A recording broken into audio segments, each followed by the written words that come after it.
Welcome to the Slop Farm. Enjoy the video. In this video, I will explain how to make savory muffins. First, gather your dry ingredients. In a large bowl, combine 2 cups of all-purpose flour, 2 teaspoons of baking powder, and 1/4 teaspoon of salt. Whisk these together thoroughly to ensure even distribution. This step is crucial for a consistent rise and texture in your delicious muffins. You can also add a pinch of your favorite dry herbs here for an extra layer of flavor. Next, prepare your wet ingredients.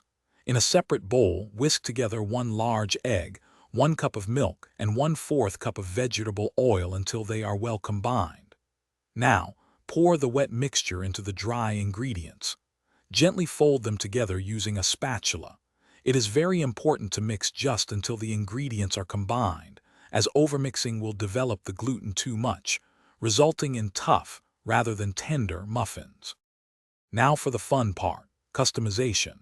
Gently fold in about 1 cup of your favorite savory add-ins, such as shredded cheese, chopped ham, or finely diced vegetables.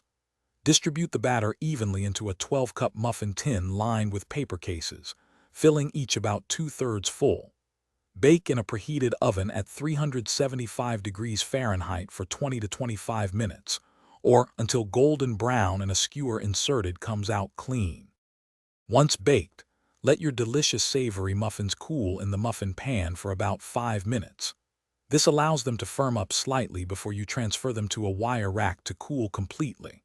They are absolutely wonderful served warm with a pat of butter, or you can enjoy them at room temperature as a snack or part of a meal.